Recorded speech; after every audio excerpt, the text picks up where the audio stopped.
இடத்துக்கு வந்தாலே எனக்கு அப்படி ஒரு சந்தோஷங்க. ஆலயத்துலயும் போன மாதிரி இருந்துச்சு. நினைச்சு பாருங்க, இப்படிப்பட்ட ஒரு இயற்கை சூழல்ல, இப்படிப்பட்ட ஒரு அற்புதமான இடத்துல உங்களுக்கு வேதாத்ரி மகரிஷி ஒரு பயிற்சி கொடுக்கறதுக்காக யாரோ ஒருத்தர் கருவியாக்கி இப்படி ஒரு இடத்த நம்மளுக்கு கொடுத்துருக்காங்க. ஓகேங்களா? உண்மையா இந்த ஊர் ரொம்ப ரொம்ப புண்ணியம் பண்ண ஊருங்க.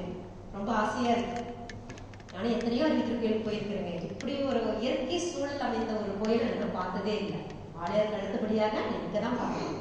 ரொம்ப சந்தோஷமா இருந்து அந்த வகையில மிக சிறப்பாக 3 நாட்கள் சிந்தனை விருந்து நடைபெற்றிருக்குது. இன்று 4வது நாளாக நாம இன்னைக்கு சிந்திக்கக்கூடிய தலைப்பு என்னங்க? நினைப்பது நடக்கும். ஓகேங்களா? நடந்தா ரொம்ப சந்தோஷம் தான். சரி, அது எப்படி நடக்கும், அது நம்ம என்ன பண்ணணும் அப்படிங்கிறதுக்கு தான் நம்மளுக்கு ஒரு சின்ன சிந்தனைக்கு போவதற்கு முன்னால் திருமூலரோட ஒரு பாடல். தெளிவு குருவின் திருநேரி காண்டல், தெளிவு குருவின் திருவார்த்தை கேட்டல், தெளிவு குருவின் திருநாமம் செப்பல், தெளிவு குரு குரு சிந்தித்தல் தானே. இந்த சிந்தனை விருந்திற்கு என்னை கருவியாக்கிய இறையர்களுக்கும் குருவர்களுக்கும் என்னுடைய நன்றியை தெரிவித்துக் கொண்டு இந்த சிந்தனை விருந்துக்குள் செல்லும். வாழ்க வளமுடன். சரி, நினைப்பது நடக்குங்க. இது நம்ம எப்படி பிரிச்சிருக்கோம் அப்படின்னா, ஃபர்ஸ்ட் நினைக்கிறது என்ன, அடுத்தது நம்ம எதை நினைக்கணும், எப்படி நினைக்கணும். சரி, நாம நினைக்கிறதெல்லாம் நடக்குதுங்களா? சில விஷயங்கள் நடக்காம போகுது. அப்ப நினைக்காமல் போவதற்கு என்ன காரணங்கள்? சரி, இப்ப ஞானிகள் மகான்களா இருக்கிறாங்க. வேதாத்ரி மகரிஷி, இந்த மாதிரி நிறைய சித்தர்கள், ஞானிகள், மகான்கள் இந்த மாதிரியே இருக்கிறாங்க. அவங்கள நினைச்சதெல்லாம் நடக்குதா? அப்ப நினைச்சது நடக்கணுமா? அப்படின்னா நாம அதுக்கு என்ன செய்வது அப்படிங்கறத பத்தி தான் நம்ம இன்னைக்கு கொஞ்சம் சிந்திப்போம். ஓகேங்களா? சரி, இப்ப முதல்ல நினைத்தல் அப்படின்னு என்னங்க? நம்மளுடைய எண்ணம் தான், நம்மளுடைய மனம் தான். எல்லாம் மனதால தான் நினைக்கிறோம். அப்ப நம்மளுடைய எண்ணம் மனம் எல்லாம் ஒண்ணுதாங்க. அப்ப நினைக்கிறது அப்படின்னாவே நம்மளுடைய எண்ணத்தால தான் நம்ம நினைக்கிறோம். ஓகேங்களா? சரி, இப்ப நம்ம நினைக்கிறது நடக்கும்னு சொல்லிட்டாங்க. இப்ப எதை போடணும் அதான் முளைக்கும்.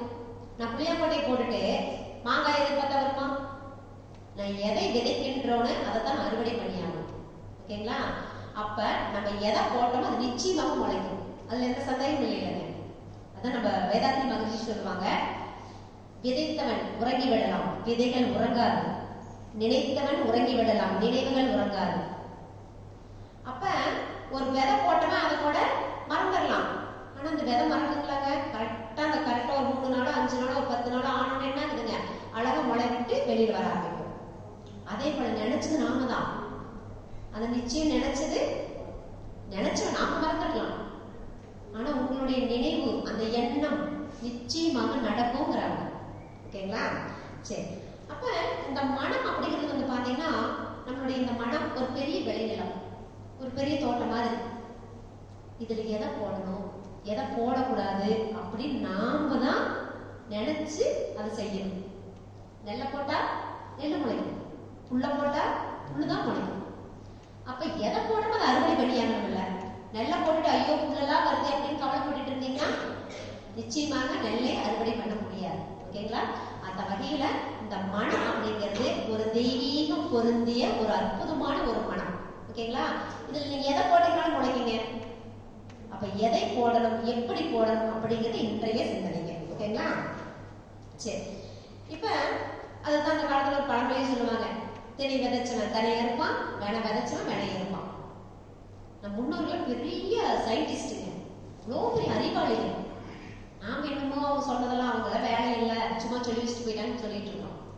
எல்லாம் கரெக்டா அந்தந்த பழமொழி, ஒவ்வொரு பழமொழிக்கும் பார்த்தீங்கன்னா அவ்வளோ பெரிய காரணங்கள் உள்ள ஒரு பெரிய சயின்ஸ் இருக்குதுங்க. ஒரு அறிவியல் பொருந்தி ஒரு சயின்ஸோட தான் சொல்லியிருக்காங்க. நாம கதையை பிடிச்சிட்டோம், காரணத்தை விட்டுட்டோம். எந்த நோக்கத்தோட சொன்னாங்க அந்த நோக்கத்தை விட்டுட்டோம். ஆனா கதையை மட்டும் பிடிச்சிட்டு செழிவா செஞ்சுக்கிட்டு இருக்கோம். ஓகேங்களா? சரி,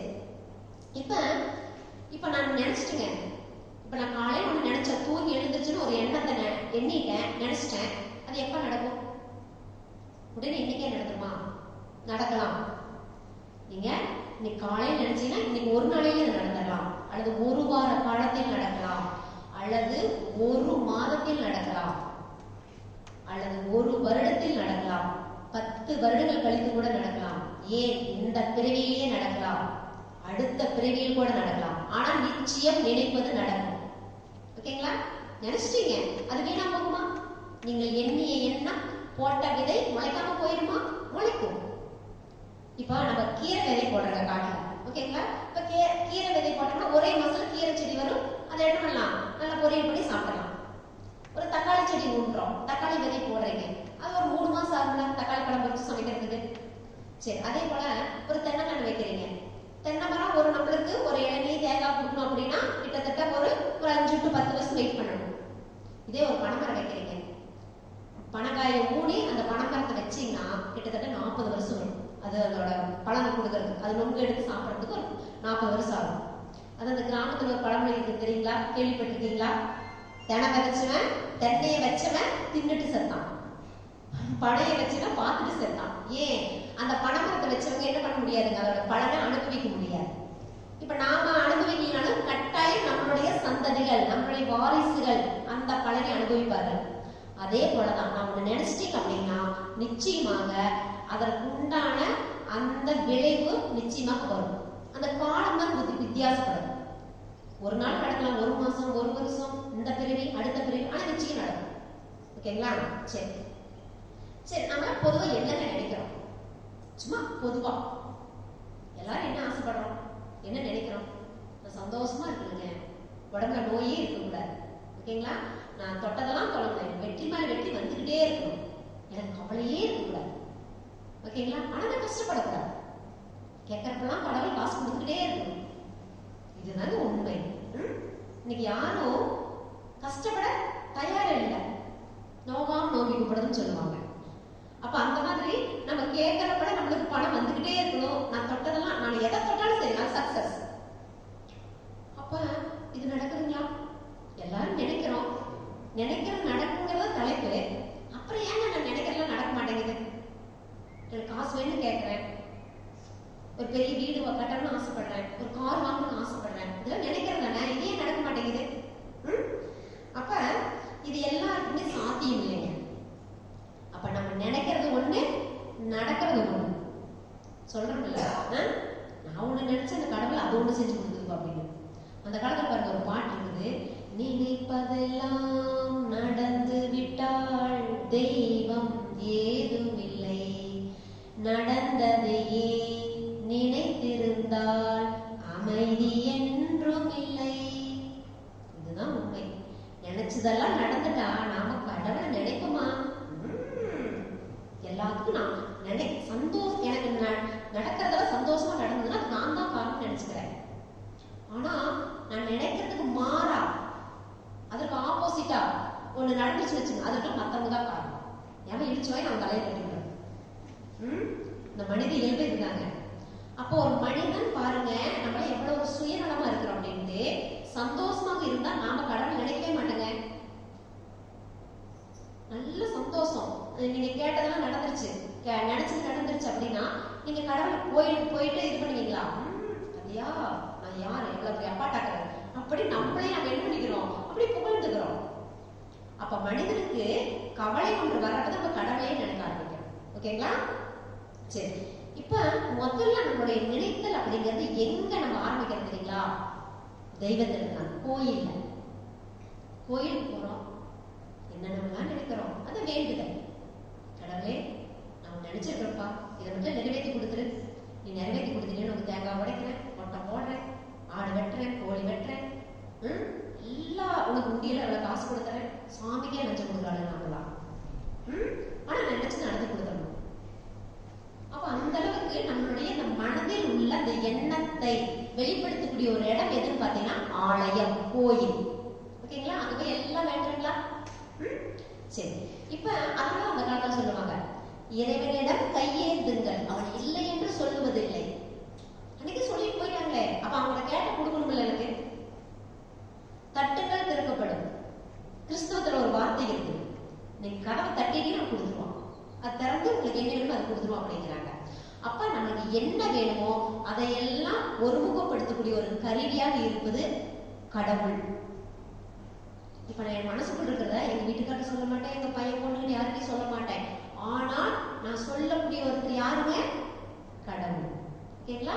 அப்ப அப்ப என் மனதில் நினைக்கக்கூடியது எல்லாம் வெளிப்படுத்தக்கூடிய ஒரு இடத்துக்கு அப்படின்னு பாத்தீங்கன்னா அதுதான் ஆலயம். ஓகேங்களா? சரி, இப்ப நம்ம எப்படி நினைக்கணும், நினைக்கிறது நடக்கணுங்கிறாங்க, நம்ம எப்படி நினைக்கணும்?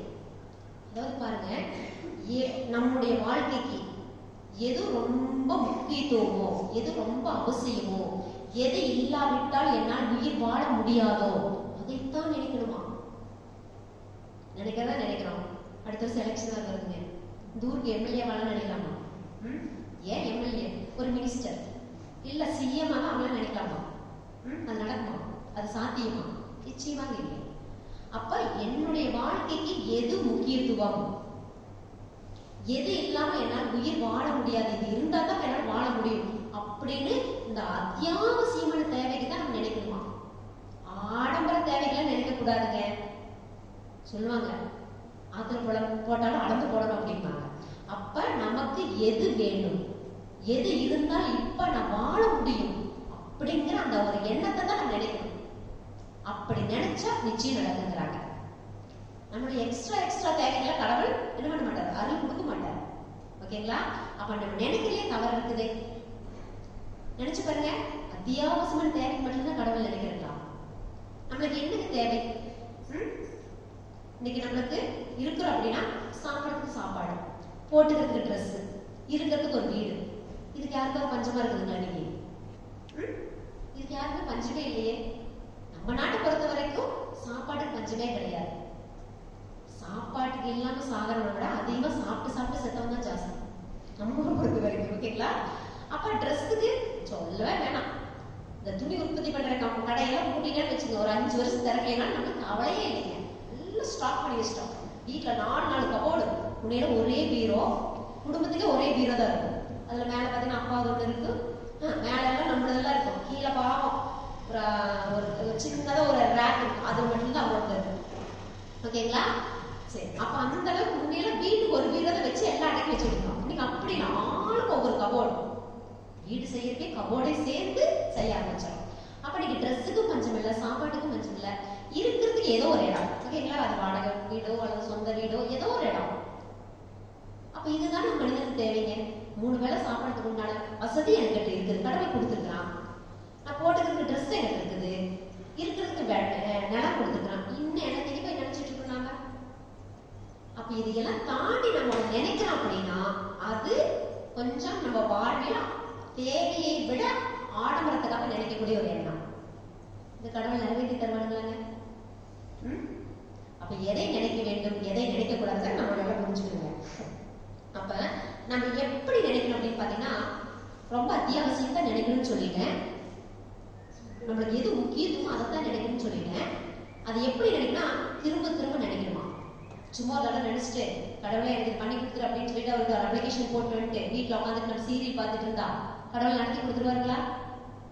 திரும்ப திரும்ப நினைக்கணும். வடிவேலு சொல்றதா திரும்ப திரும்பன்னு சொல்ற மாதிரி ஒரு எண்ணத்தை, ரொம்ப அத்தியாவசியமான ஒரு எண்ணத்தை நீங்க திரும்ப திரும்ப நினைக்க வேணும் அப்படிங்கிறாங்க. அப்படி நினைச்சீங்கன்னா நீங்க என்ன பண்ணலாம்னா நினைச்சது நடக்கும். ஓகேங்களா? அதுதான் மகிழ்ச்சியோட பாடல். இது கொஞ்சம் நீங்க பயிற்சி எடுத்தவங்களுக்கு தெரியும். அதோட குருவணக்க பாடலே சொல்லியிருக்காங்க. எப்பொருளை, எச்செயலை, எக்குணத்தை, எவ்வுயிரை ஒருவர் அடிக்கடி நினைந்தால். எப்படிங்க? ஒரு பொருளை, ஒரு செயலை, ஒரு குணத்தை ஒரு உயிர் அடிக்கடி நினைந்தால் அப்பொருளின் தன்மையான். அதுவாக என்ன இருக்குங்க? நினைப்போர்த மாற்றல் அறிவினிலும் உடலினிலும் மாற்றம் காணும். நீங்க ஒன்ன நினைக்க அதுவாக மாறிடுவீங்க. ஏன்னா மனம் தானே எல்லாமே. இது ஈஸியா புரியணும் அப்படின்னா, நம்ம ஒரு படத்துக்கு போறோம், பிடிச்ச ஒரு நடிகரோட படம். ஓகேங்களா? சினிமா தியேட்டருக்கு போறோம். அவர் ரொம்ப பிடிச்ச நடிகர் உங்களுக்கு. அவர் வந்தோடனே நம்ம மனசு என்ன இருக்குங்க, அப்படியே அவராக நம்ம மாறிடுறோம். அவர் சண்டை போட்டா நாமளே சண்டை போடுற மாதிரி இருக்குது, நாமளே சண்டை போடுற மாதிரி. அவர் அங்க அப்படியே டான்ஸ் ஆடினாலும் நாமளும் அப்படியே அவர் கூடயே சேர்த்து டான்ஸ் ஆடுறோம். அவர் அழுதா நாமளும் அழுதுறோம், அவர் சிரிச்சா நாமளும் சிரிக்கிறோம். ஏன்? அதுவாகவே மனம் மாறிடுது. அப்ப எதை ஒன்றை நினைக்க அதுவாகவே மாறும். ஓகேங்களா? அப்ப எப்பொருளை, எச்செயலை, எக்குணத்தை, எவ்வுயிரை எவரொருவர் அடிக்கடி நினைந்தால், நினைச்சிட்டே இருந்தீங்கன்னா அப்பொருளின் தன்மையாய் நினைப்போர் ஆற்றல் அறிவினிலும் உடலினிலும் மாற்றம் காணுகிறாங்க. இதற்கு உதாரணமாக நம்ம வேதாத்திரி மகிழ்ச்சி தான், நம்ம குருவியே எடுத்துக்கங்க. நீங்க வேதாத்திரி மகரிஷியோட சின்ன வயசுல யாராவது போட்டோ பார்த்துருக்கீங்களா? யாராவது ஆலியர் போயிருந்தீங்கன்னா அவரோட சின்ன வயசு போட்டோட அந்த மியூசியம் வச்சிருப்பாங்க. ஓகேங்களா? அந்த மியூசியத்துக்கு போய் பாருங்க. இப்ப இருக்கிற வேதாத்திரி மகரிஷிக்கு அப்ப இருக்கிற வேதாத்திரி மகரிஷிக்கு கொஞ்சம் கூட சம்மந்தமே இருக்காது. எப்படி இருந்தனா இப்படி ஆயிட்டேன் அப்படிங்கிற மாதிரி இருப்பாரு. ரொம்ப கருப்பா இருப்பாருங்க. சுத்தமா பேச அடையாளம் தெரியாது. காரணம், அவர் அந்த இறைவனுடைய சிந்தனையிலேயே இருந்து இந்த பிரபஞ்ச காலத்தோட கலந்து அதுவாவே மாறிட்டார். அப்ப அறிவினிலும் உடலிலும் மாற்றம் காணுமா? நீங்க நினைக்க அதுவாவே மனம் மாறி இருக்குங்க. நம்ம சினிமா பார்க்க போறவங்க என்ன இருக்குங்க, அதுவா மனம் மாறுற மாதிரி. அடுத்து வந்து பாத்தீங்கன்னா, இப்பெருமே இயல்புக்கு நியதியாகும். இதுதான் இயல்புக்கு நியதி, இதுதான் இயற்கை சட்டம். அப்ப எவரொருவர் குருவை மதித்து ஒழுகினாலும் தப்பாத குரு உயர்வு தரத்தில் உயர்த்தி பிறவி பயனை நல்கும். அப்ப நம்ம குரு நினைச்சா நிச்சயமாக நம்ம என்ன பண்ணுவாருங்க, எங்க கொண்டு வைக்கணும் அவங்க நினைச்சுப்பாரு. நீங்க நினைச்சு பாத்தீங்களா, இந்த ஊருக்கு இப்படிப்பட்ட ஒரு அழகான இயற்கை சூழல்ல இப்படி ஒரு அறிவித்திருக்கையில் வரும் யாராவது எதிர்பார்த்தங்களா? குரு நினைச்சிருக்கிறார். குரு நினைச்சதுனாலதான் உங்களுக்கு ஏதோ ஒரு தேவை. அது சும்மா சொல்லலைங்க, இருக்கிறவங்களுடைய எண்ணத்தோட வெளிப்பாடுதான் இப்படிப்பட்ட ஒரு அழகான ஒரு அறிவித்திருக்கோயில் வந்து காமிச்சிருக்கு. ஊர் மக்களுடைய எண்ணம் தான் இன்னைக்கு வந்து இப்பேற்பட்ட இடத்துல உட்கார்ந்துருக்கீங்க. இது உங்களுடைய எண்ணம் இல்லாமல் செயல் இல்லை. எண்ணம் தான் சொல்லுதான் செயலா மாறும். ஓகேங்களா? அப்ப யார் ஒருவர் எதை நினைக்க அதுவாக மாறுவார். இப்ப நம்மளுக்கு என்ன வேணுமோ நீங்க நினைச்சிருப்பீங்க, எல்லா ஊர்லயும் போனா எவ்வளவு பெரிய அறிவித்து இருக்குதுப்பா, நமக்கு இப்படி ஒண்ணு இருந்து எப்படி நல்லா இருக்கும். யாரோ ஒருத்தரோ அந்த ஊர்ல இருக்கிற பல பேரோட மனதில் தோன்றின அந்த எண்ணம் தான், அந்த நினைப்பு தான் இன்னைக்கு நடந்திருக்குது உங்களுக்கு. ஓகேங்களா? நினைச்சு பாருங்க, நான் எத்தனையோ அறிவித்துக்குள் போயிருக்கிறேன். இப்படிப்பட்ட அறிவித்துக்கள் நான் பார்த்ததே இல்லை. ஆளுநருக்கு அடுத்தபடி இங்கதான் நான் பார்த்தேன். ரொம்ப சந்தோஷமா இருக்கு. ஓகேங்களா? சரி, ஒரு தத்துவ ஞானிங்க, அதாவது ரால்ஃப் வால்டோ ட்ரெயின் அப்படிங்கிறவரோட பேரு. ரால்ஃப் வால்டோ ட்ரெயின் அப்படிங்கிற தத்துவ ஞானி என்ன சொல்றாங்கன்னா, நல்ல எண்ணத்தை உள்ள போடுங்க பாக்குறாரு. நல்லதான் உள்ள போடுங்க. என்ன சொல்றாங்கல்ல, எண்ணம் தான் நம்மளுடைய வாழ்க்கை, எண்ணம் தான் நம்மளுடைய வாழ்க்கையோட சித்தி. அப்படி நல்ல எண்ணத்தை நீங்க நல்லா உள்ள போடுங்க. நல்லது நடக்கணும் அப்படிங்கிற எண்ணத்தை அடிக்கடி உள்ள போடுங்க. அது உள்ள போட போட போட அது வந்து நம்மளுக்கு ஒரு நம்பிக்கை வருதா.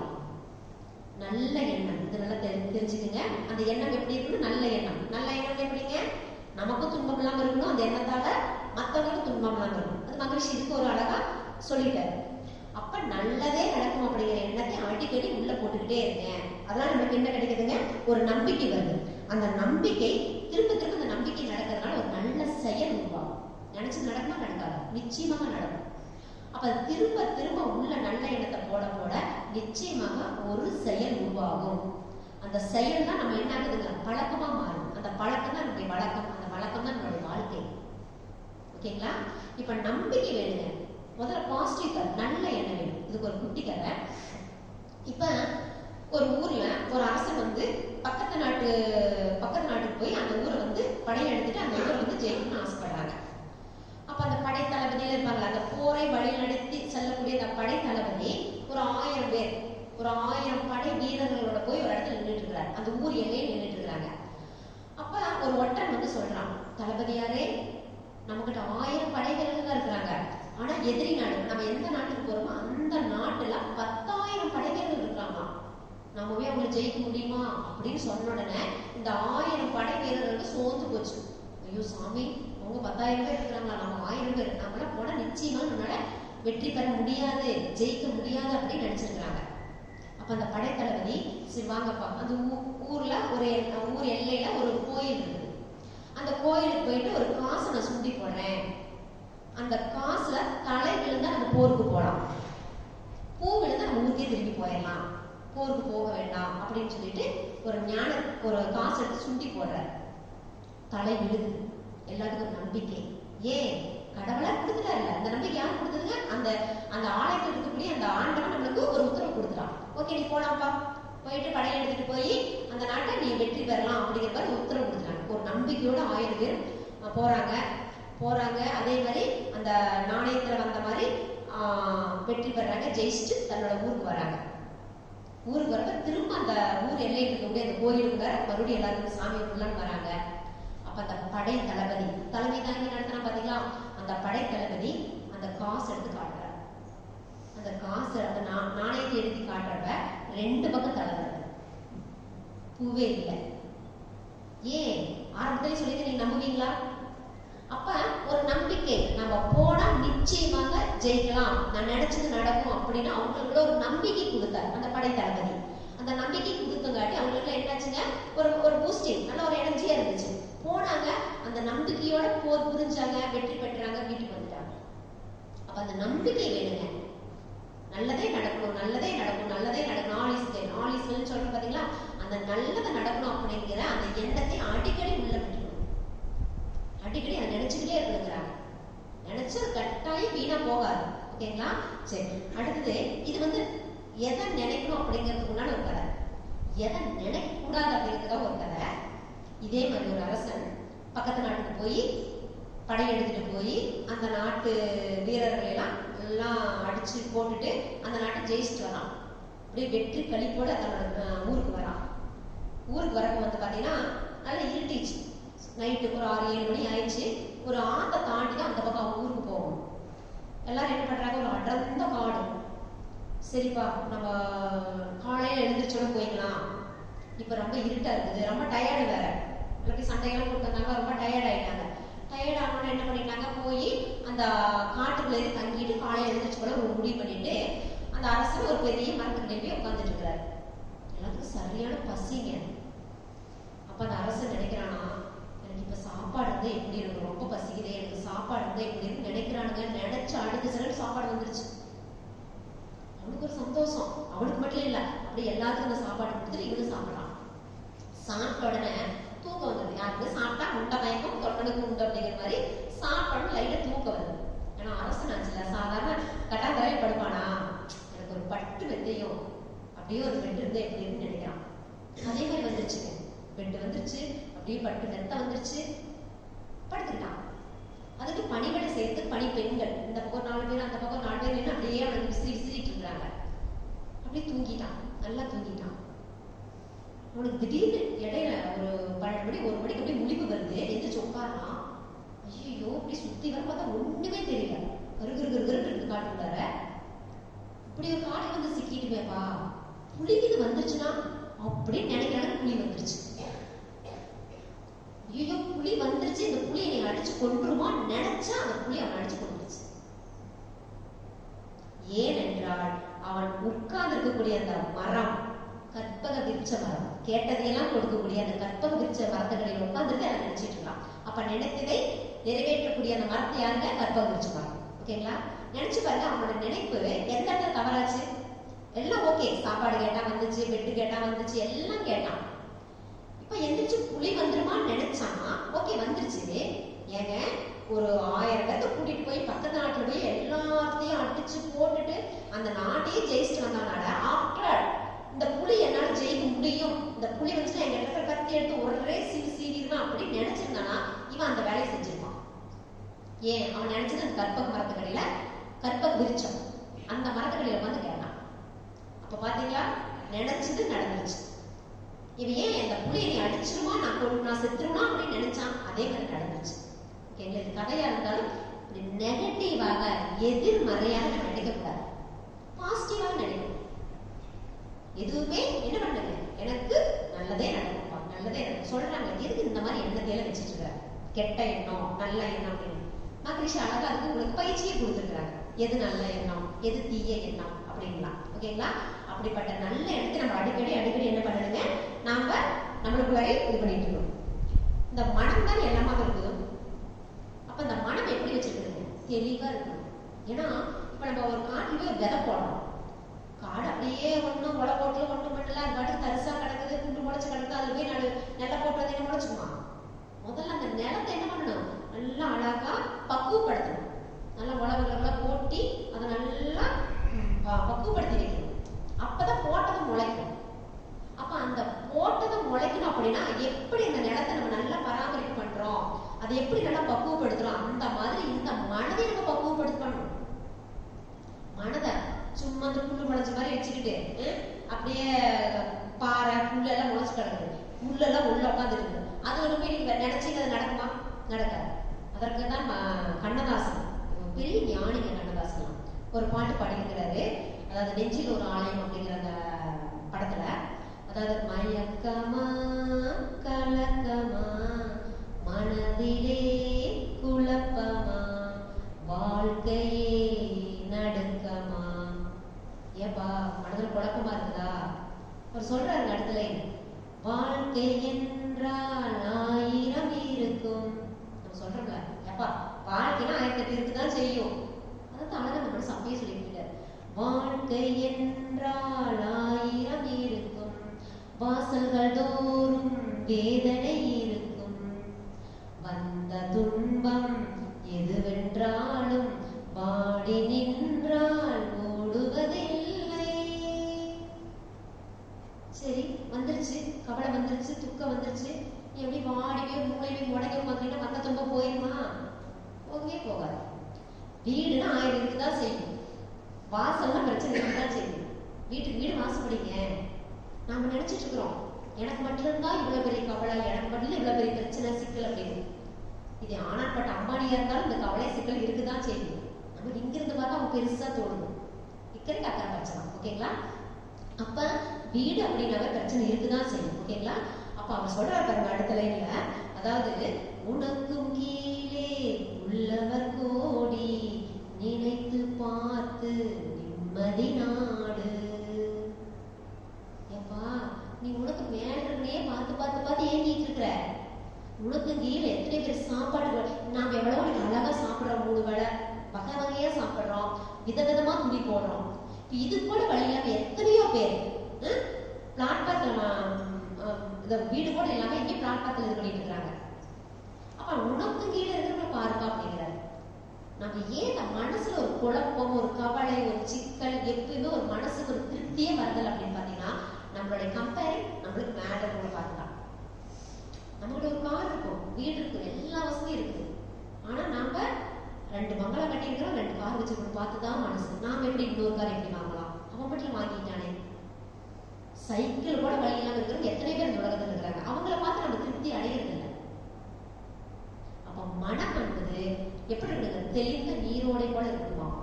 அந்த கடைசி ஒரு லைன் சொல்ற பாருங்க, நாளைய பொழுதை இறைவனுக்கு அளித்து நடக்கும் வாழ்வில் அமைதியை தேடு.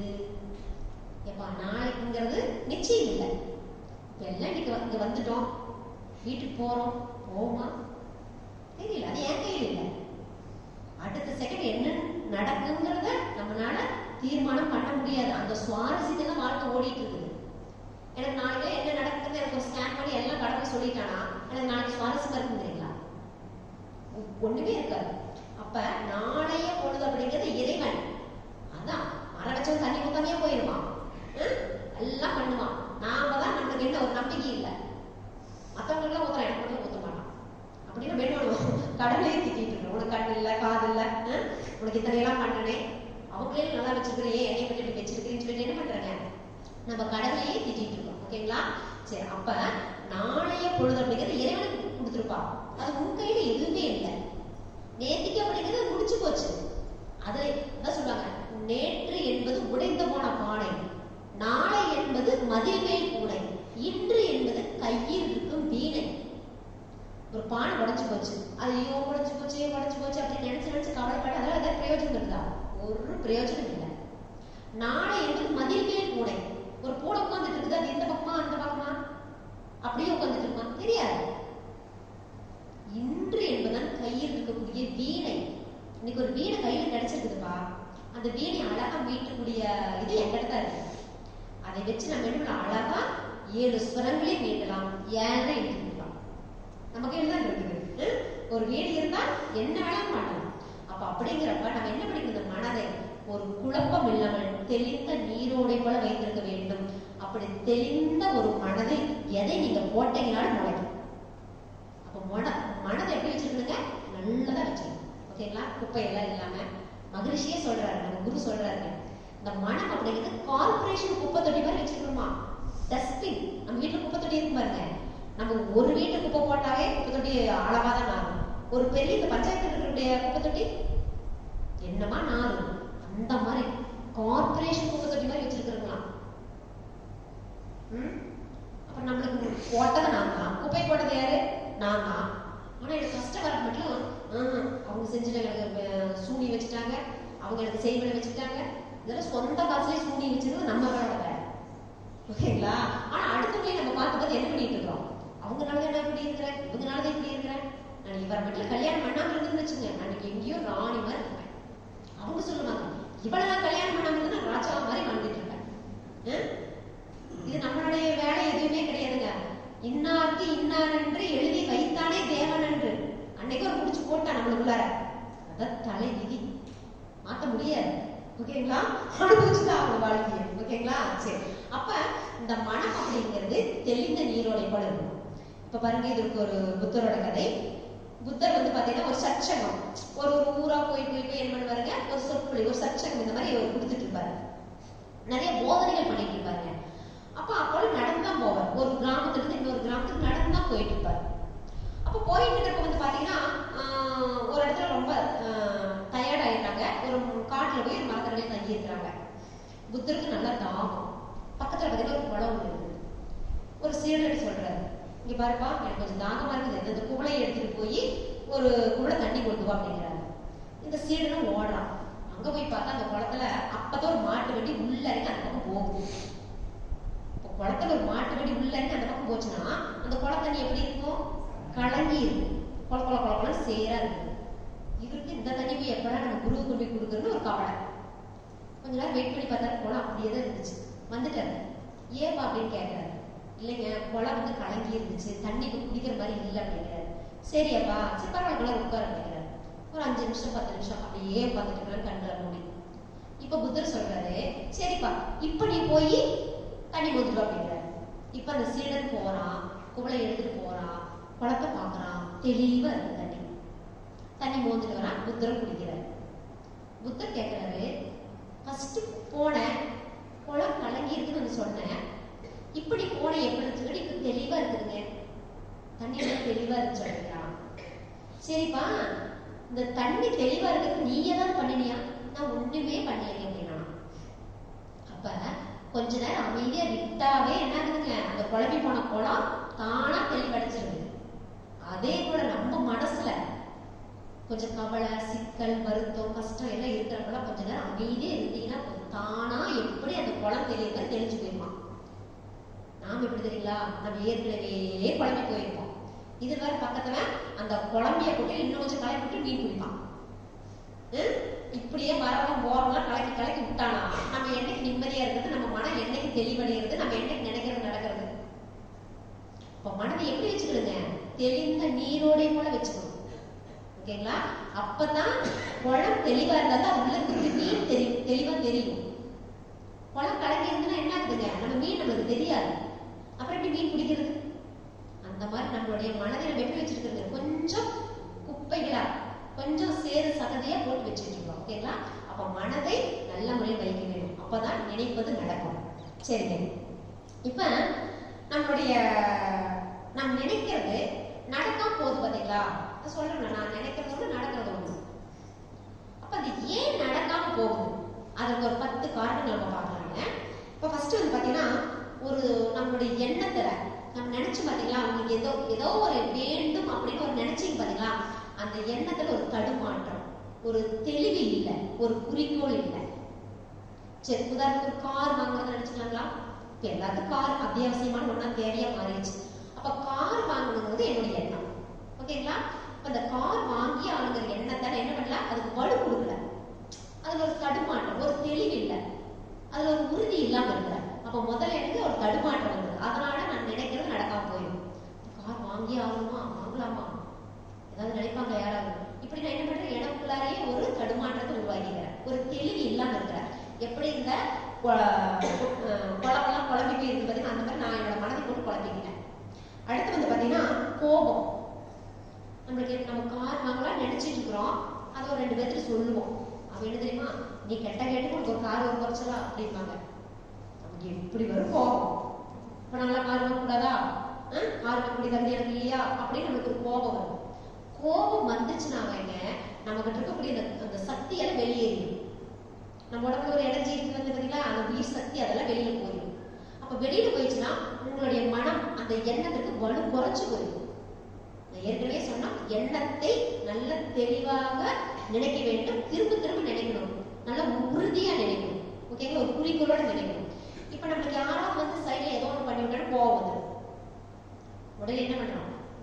நான்லாம் கார் வாங்க இவனுக்கே பிடிக்கல, இவனுக்கு போறாம அப்படின்னு சொல்லிட்டு நான் கோவப்பட்டு என்ன பண்றேங்க, அந்த எண்ணத்தோட வலு குறைஞ்சு போறதுனால நம்மளோட எண்ணம் செயலாக போறதுல நினைச்சது நடக்கிறது.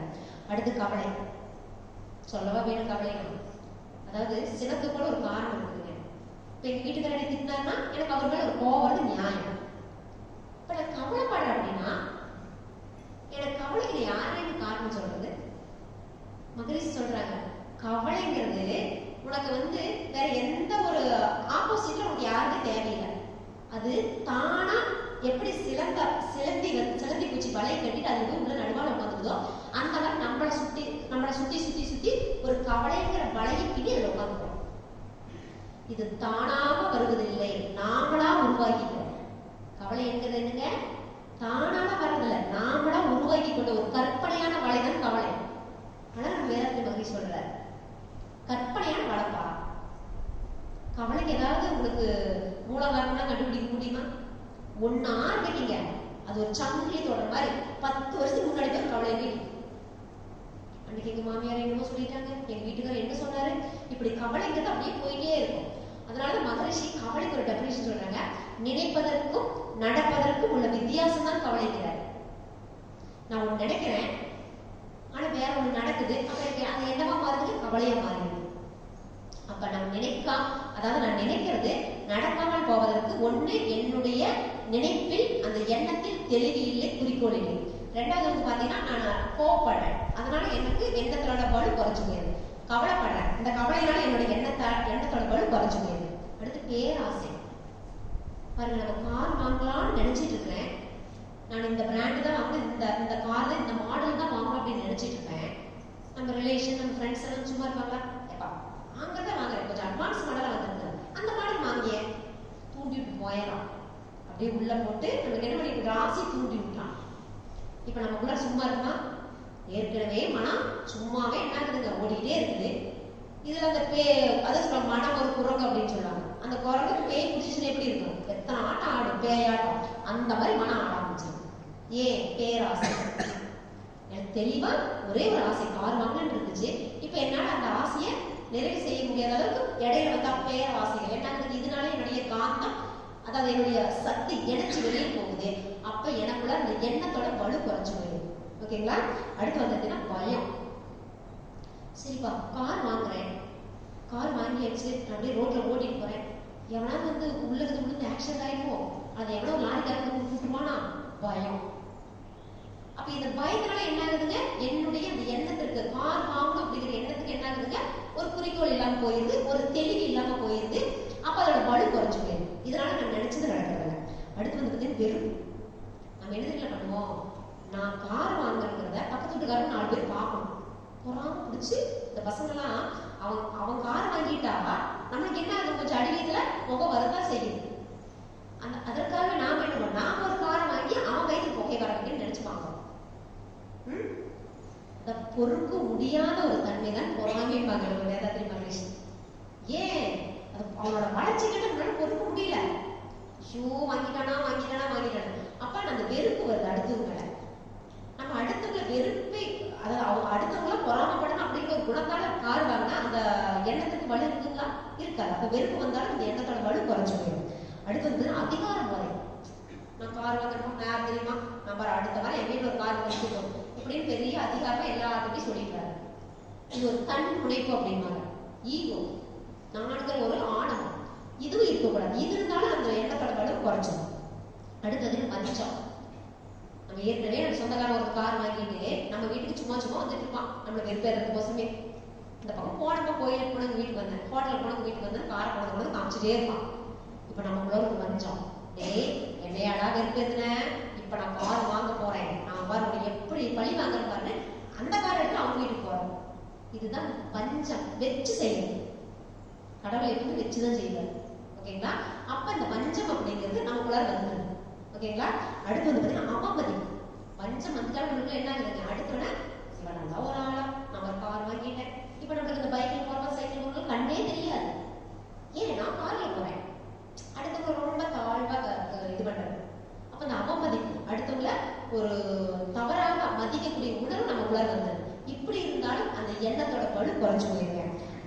பாத்தீங்கன்னா இந்த மாதிரி இந்த 10 காரணங்களும் நம்மளுடைய எண்ணத்தையோட அந்த வலிமையை குறைக்கக்கூடிய காரணங்கள்.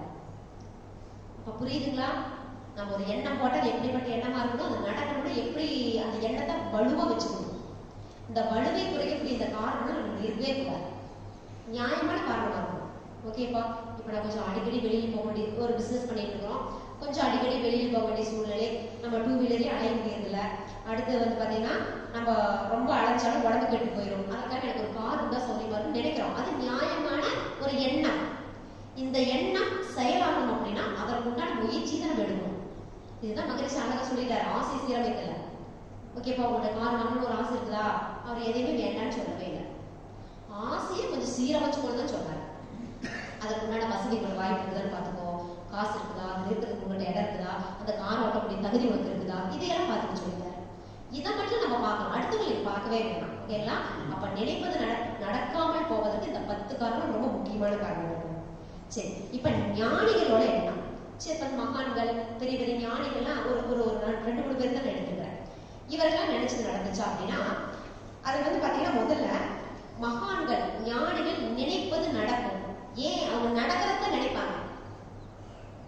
சொல்றாங்க, ஐயோ எது சொன்னாலும் நடக்குதுப்பா. ஏன் ஒரு சித்தருக்கு ஏதாவது சாபம் கொடுத்தாலும் அந்த சாபம் பழிக்கும். அப்ப ஏன் அவங்க நினைச்சது நடக்குது அப்படின்னு பாத்தீங்கன்னா, அவர்கள் அந்த திரிகால ஞானம் சொல்லுவாங்க, முக்கால ஞானம் உணர்ந்தவர்கள். அவங்க நம்மளாட்ட மொத்தம் போதா எதை நினைச்சிட்டு போக மாட்டாங்க. அவங்க ஒரு 3 இது வச்சிருக்காங்க திரிகால ஞானம் அப்படின்ட்டு. 1 முற்கால அனுபவம், இப்ப தற்கால சூழ்நிலை, எதிர்கால ஒரு அனுபவம். இப்ப நான் ஒரு கார் வாங்குறேன் அப்படின்னா, ஏற்கனவே யாராவது ஒரு கார் வாங்கி அதனால ஒரு கஷ்டப்பட்டிருந்தாலும் அந்த அனுபவம் நம்மளுக்கு இருந்திருக்கும். இப்ப இந்த வாங்கக்கூடிய சூழ்நிலை, இப்ப இருக்கக்கூடிய சூழ்நிலை எனக்கு சரியா இருக்காப்பா, சரி இதை வாங்கின பின்னாடி என்னென்ன எனக்கு விளைவு வரும். கார் வாங்கினா அடிக்கடி ஏதாவது ரிப்பேர் ஆகும், மெயின்டெனன்ஸ் பார்க்கணும், ஒரு டிரைவர் போகணும், இந்த கார் நிறுத்துறதுக்கு பார்க்கிங் வேணும், எவ்வளவு. அப்ப கார் வீட்டுல சும்மா நிறுத்திட்டு இருந்தா வீட்டுல இருக்கிறவங்க சும்மா இருப்பாங்க, வாங்க கோயிலுக்கு போலாம், வாங்க ஹோட்டலுக்கு போலாம், சினிமாவுக்கு போலாம். அப்ப இந்த பின்னாடி என்னென்ன விளைவுகள் வரும் அப்படிங்கிறது அவங்க தெரிஞ்சுக்கிறாங்க. முன்னாடி ஒரு அனுபவம் கிடைச்சிருக்கும், இப்ப இருக்கக்கூடிய சூழ்நிலை பார்ப்பாங்க. இந்த 3 பார்த்து தான் அவங்க நினைப்பாங்க. அதனாலதான் ஞானிகள் நினைப்பது நடக்கும். ஓகேங்களா? அது பாத்தீங்கன்னா முதல்ல வேதாத்ரி மகரிஷியை எடுத்துக்கிறாங்க. நம்மளுடைய குரு அவர் ஒரு பாடல் சொல்றாரு, என்னை நான் அறிய வேண்ட இறைவா என் குருவாய் வந்தார். அவர் நினைச்சாரா, என்ன நினைச்சாரு, எப்பா நான் யாரும் தெரிஞ்சுக்கணும் அப்படின்னு அவர் நினைச்சதுனாலதான் அந்த இறைவனை அவர் குருவா கிடைச்சார். அவர் சின்ன வயசுல ஒரு 3 கேள்விங்க, உங்களுக்கு தெரியுமே தெரியல. அவர் அதை ஞான குழந்தைன்னு சொல்லுவாங்க வேதாத்ரி மகரிஷியை. சின்ன வயசுல இருக்கிறப்ப கடவுள்லாம் யாருப்பா, அவர் எங்க எப்படி இருக்கிறாரு, இந்த உயிர்னு என்ன, அது எங்கிருந்து எப்படி வந்துச்சு, வறுமைன்னு என்ன. ஏன்னா வேதாத்ரி மகரிஷி வாழ்ந்த சூழ்நிலை ரொம்ப ரொம்ப வறுமை, சாப்பாட்டுக்கு வழி இல்லாத ஒரு குடும்பத்துல தான் பிறந்தாரு. அப்ப வறுமைன்னு என்ன அப்படின்னு இதெல்லாம் நினைச்சுக்கிட்டே இருந்தார். இதோட எண்ணம் தான் நமக்கு இப்படி ஒரு மனவள கலையா கிடைச்சிருக்கு. சாதாரண விஷயம் இல்லைங்க, அந்த மகான் போட்ட எண்ணம் தான் இன்னைக்கு முளைச்சு மனவள கலையா வந்திருக்குது. அத்தனைக்கும் அந்த எண்ணத்துக்கெல்லாம் விடை சொல்லி தான் மனவள கலை கொடுத்திருக்கிறார். ஆகினே உயிர் படத்தை வச்சாரா, உயிர் என்னன்னு கண்டுபிடிச்சிட்டார், கடவுள்னு என்னன்னு சொல்லிட்டார். ஓகேங்களா? அப்ப அந்த வறுமைங்கிறதுக்கு இன்னும் கொஞ்சம் உங்களுக்கு மேல் கிளாஸ் போக போக அந்த பொருள் துறையில் சமநிதி, ஆக்சுவலா எனக்கு அந்த டாபிக் தான் நடந்திருக்குன்னு நினைக்கிறேன். அப்ப அந்த பொருள் துறை அப்படிங்கிறது பாத்தீங்கன்னா அது எப்படி இருக்கணுங்கிறத பத்தி சொல்லிட்டாங்க. அப்ப மகரிஷி உள்ள நினைச்சதுக்கு உண்டான விடைதான் இந்த மனவள கலை நமக்கு கிடைச்சிருக்கு. அடுத்து பாத்தீங்கன்னா பாரதியார், வேதாத்ரி மகரிஷி ஒரு இடத்துல சொல்றாங்க, இன்னும் பாரதியார் மட்டும் இன்னும் கொஞ்ச நாளைக்கு இந்த பூமியில வாழ்ந்துருந்தாருன்னா எனக்கு இந்த மண்ணுலகில் வேலையே இல்லப்பா அப்படிங்கிறாரு. ஏன்னா பாரதியார் வாழ்ந்த காலம் ரொம்ப குறைவான காலம் தான், 39 ஆண்டுகளை வாழ்ந்தார். அப்ப பாரதியார் அந்த பாட்டு ஒண்ணு பாருங்க சொல்றாரு, அதாவது ஆடுவோமே பள்ளு பாடுவோமே ஆனந்த சுதந்திரம் அடைந்து விட்டோம் என்று ஆடுவோமே பள்ளு பாடுவோமே அப்படிங்கிறார். இது சொன்னது, இந்த பாடல் பாடினது பாத்தீங்கன்னா பாரதியார் சுதந்திரம் அடைவதற்கு முன்னாடியே இறந்துட்டார். நம்மளுக்கு 1947 சுதந்திரம் கிடைக்குதுங்க, அதற்கு முன்னாடியே பாரதியார் இறந்துட்டார். ஆனா அப்பவே நினைச்சு பாடுறாரு, என்ன நினைச்சு பாடுறாரு, நம்மளுக்கு சுதந்திரம் கிடைச்சிருச்சு, சுதந்திரம் கிடைச்சு இந்த மக்கள் எப்படி சந்தோஷமா இருப்பாங்க அப்படின்னு நினைச்சிட்டு ஆனந்தமா பாடுறாரு. அப்படி அவங்களோட எண்ணம் நடந்ததா, நினைச்சது நடந்துச்சா, நடந்தது. அடுத்து பாத்தீங்கன்னா மனதில் உறுதி வேண்டும். இதே பாரதியார் சொல்ற, மனதில் உறுதி வேண்டும், வாக்கினிலே இனிமை வேண்டும், நினைவு நல்லது வேண்டும், நெருங்கின பொருள் கைப்பட வேண்டும், கைவசமாவது விரைவில் வேண்டும் அப்படிங்கிறார். எல்லாமே வேண்டும் வேண்டுங்கிறார், நினைக்கிறார், வேண்டும் அப்படின்னு நினைக்கிறது. அப்ப மனதில் உறுதி வேண்டும், எனக்கு ஒரு உறுதி வேண்டும்பா, நினைவு நல்லது வேண்டும். அவர் அதான் சொல்றாரு, நினைக்கிறத நினைக்கிறேன், நல்லதை நினைச்சது நடக்கும் அப்படின்னு பாரதியார் சொல்றார். அடுத்து விவேகானந்தர், நீ என்னவாக நினைக்கின்றாயோ அதுவாகவே மாறுவாய். யார் சொல்றாங்க? விவேகானந்தர். அப்ப உன்னுடைய எண்ணம் தான் வாழ்க்கை, உன்னுடைய மனம் போலதான் வாழ்க்கை அப்படின்னு சொல்லுவாங்க. அப்ப இதுக்கு ஒரு உண்மையில் நடந்த சம்பவங்க. கிட்டத்தட்ட ஒரு 15 வருஷத்துக்கு முன்னாடி நான் ஒரு புக்கில் தான் படித்தேன். இப்போ ஒருத்தருக்கு வந்து பார்த்தீங்கன்னா ஒரு கையில் ஒரு சின்ன கட்டி மாதிரி இருக்கு. இப்போ அவங்க வந்து ஒரு டாக்டர் போய் காட்டலாம் அப்படின்னு சொல்லிட்டு டாக்டர் கூட்டிட்டு போய் காட்டுறாங்க. டாக்டர் வந்து டெஸ்ட் எல்லாம் பண்ணி பார்த்துட்டு சரி ஓகே அதுக்கு முன்னாடி மருந்து மாத்திரை எல்லாம் கொடுக்குறாரு. அப்போ பேஷண்ட் ஒரு இடத்துல அந்த ரூம்ல உட்கார வச்சுட்டு அந்த பேஷண்டோட கூட வந்திருப்பாங்க பார்த்தீங்கன்னா அவங்க மனைவி சொந்தக்காரங்களாம், அவங்ககிட்ட போய் சொல்றாரு, எனக்கு என்ன இது கேன்சரா இருக்கும்போது சந்தேகமா இருக்குதுங்க, இருந்தாலும் எனக்கு உறுதியா சொல்ல முடியாது, இதை வந்து நான் டெஸ்ட் பண்ணணும். அப்போலாம் இவ்வளவு வசதி இல்லைங்க, இந்த 15 வருஷத்துக்கு முன்னாடிலாம் இவ்வளவு வசதி இல்லை மருத்துவத்துல. இதை வந்து நான் சென்னைக்கு அனுப்பணும், இந்த கட்டியோட இதை எடுத்து நான் டெஸ்ட் அனுப்பி அந்த ரிசல்ட் வரது கிட்டத்தட்ட 1 மாசம் ஆயிடும். அது வரைக்கும் நான் கொடுக்கக்கூடிய இந்த மாத்திரை வந்து அவர் கரெக்டாக சாப்பிட சொல்லுங்க. உறவினர்கள் கூட வந்தவங்கன்னு சொல்றாங்க டாக்டர். இது எப்படி அவர் காது கேட்டுச்சு. அவருக்கு அப்ப மனசுல பதிச்சுதாங்க, ஐயோ எனக்கு கேன்சரா, அப்ப எனக்கு இது கேன்சர் கட்டியா அப்படின்னு சொல்லிட்டு நல்லா மனசை ஆள போட்டுட்டார். வீட்டுக்கு போறாரு, உறவினர்கள் என்கிட்ட சொல்ல மாட்டாங்க, எப்படி எதையும் சொல்லுவாங்களா. அப்ப வீட்டுக்கு போறாரு, அவர் கொடுக்குற மருந்து மாத்திரையில சாப்பிட்றாரு. இருந்தாலும் என்ன மாத்திரை மருந்து சாப்பிட்டாலும் அவருடைய உள்ளூர் எண்ணம், எனக்கு கேன்சர், எனக்கு கேன்சர், நான் சீக்கிரமா இறந்துருவேன் இதையே நினைச்சுக்கிட்டே இருக்கிறாங்க. இந்த எண்ணம் அவருக்குள்ள இருக்க அவரால் என்ன பண்ண சரியா சாப்பிட கூட முடியல. கவலை உயிர் போயிடும் அப்படிங்கிற கவலையில யாருக்காவது சாப்பாடு இதாகுமா? டாக்டர் எவ்வளவு நாள் சொன்னாங்க ரிசல்ட் வரதுக்கு? 1 மாத காலம் ஆகுங்க, அது வரைக்கும் நான் கொடுக்குற மாத்திரை கொடுத்துங்க நல்லா இருப்பாரு அப்படின்னு சொல்றாங்க. இப்ப இவரோட எண்ணம், அந்த நினைப்பு என்னாச்சுங்க, கிட்டத்தட்ட ஒரு 25 நாள் உயிர் போயிடுச்சு. இறந்துடுறாரு. என்னமே அவரை கொண்டுருச்சு. அவர் இறந்த பின்னாடி அந்த ரிசல்ட் வருது, அவருக்கு கேன்சரே இல்லை, இது சாதாரண ஒரு கொழுப்பு கட்டு.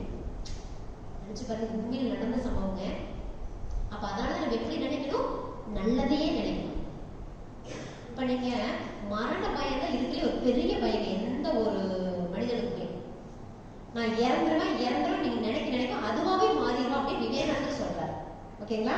அடுத்து வந்து பாத்தீங்கன்னா வள்ளலார் தெரியுங்களுக்கெல்லாம் அவர் ஒரு இது சொல்றாருங்க, கடைவிரித்தேன் கொள்வாரிலே கட்டி கொண்டேன். அந்த காலத்துல வள்ளலார் நிறைய தத்துவங்களை மக்களுக்கு சொல்லணும்னு நினைச்சாரு. ஆனா மக்கள் யாரும் தயாரா இல்லை, பசி. அதனாலதான் அணையாடு பண்ண ஆரம்பிச்சாரு. ஓகேப்பா, முதல்ல வாங்க, உங்களோட பசி போக்கிட்டு அப்புறம் நான் சொல்றேன், நீ கேளுங்க. நம்ம மக்கள் எவ்வளவு உசாரு, போதுமடா சரி சோறே போதுன்னு சொல்லிவிட்டு அதுலயே சொல்லிட்டு உட்காந்துட்டோம். அப்ப அவர் கொடுக்கக்கூடிய தத்துவங்களை யாரும் கேட்க விரும்பல. அதனால வள்ளலார் சொல்றாங்க, கடை விரித்தேன் கொள்வாரிலே கடை மூடிட்டு. ஆனால் அவருடைய எண்ணம், அதனுடைய நினைப்பு என்னாச்சுங்க, நம்ம மகரிஷியோட அந்த திருமேனி வந்து வாடகை எடுத்துட்டு இருந்துட்டாரு. சரிங்களா?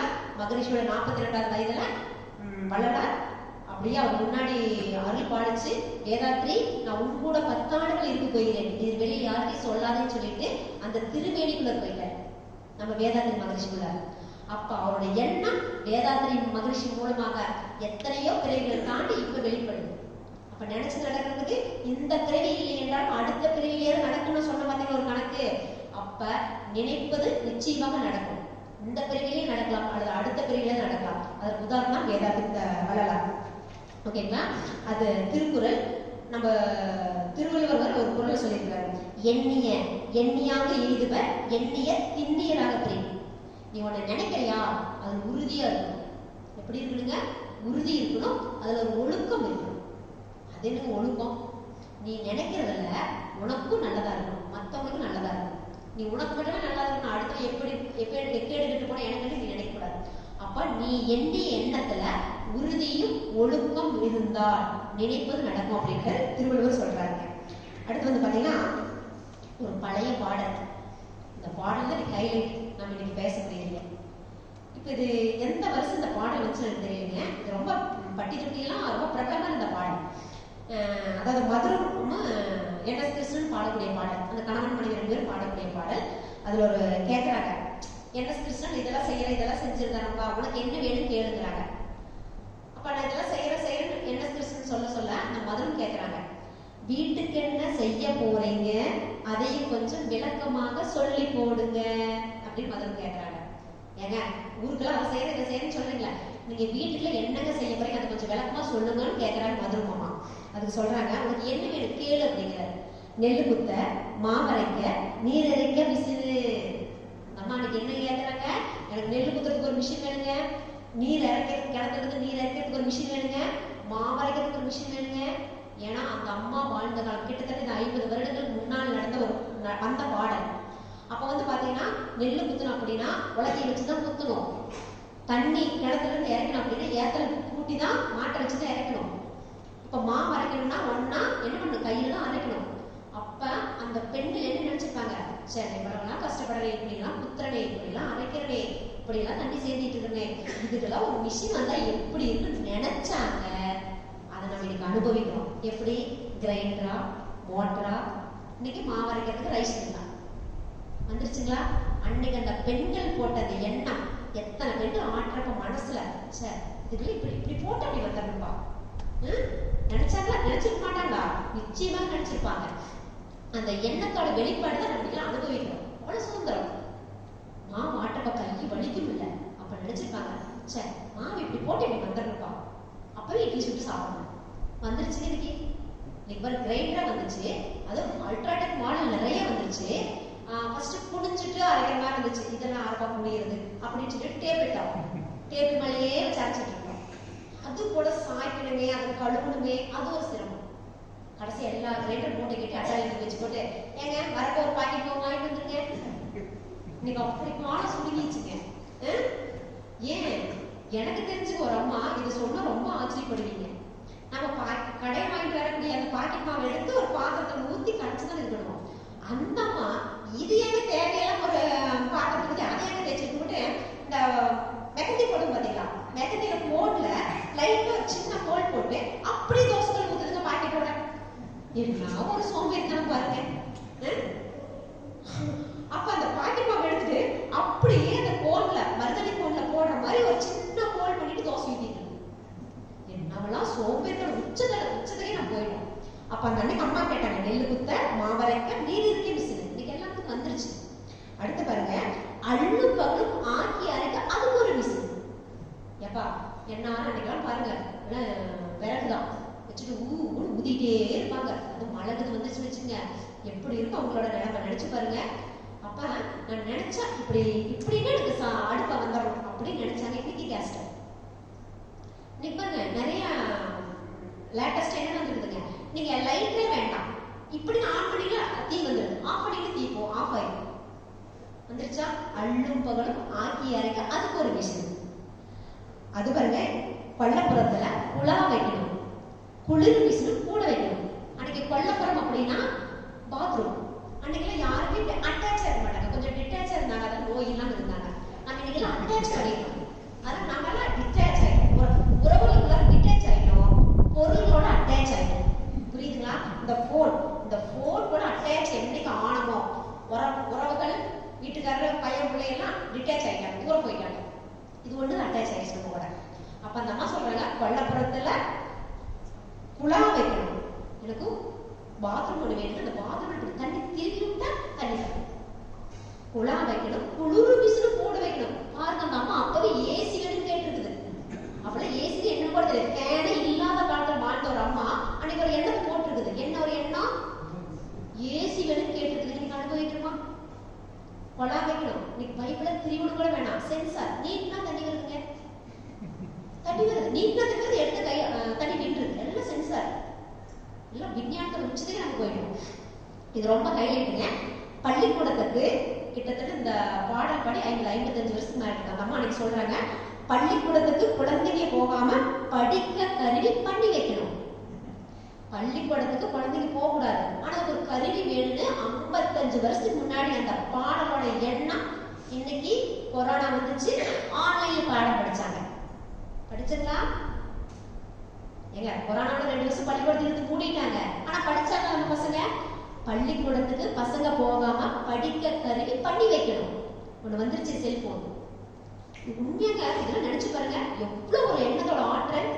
அன்னைக்கு அந்த அம்மா அன்னைக்கு இப்படி கொரோனாங்கிறதும், இன்னைக்கு கொரோனா வந்து 2021 வந்துச்சு. அந்த 4-5 வருஷத்துக்கு முன்னாடி நடந்த கொரோனாங்கிறது அந்த அம்மா நீங்க நினைச்சு கூட பார்த்துக்குமா?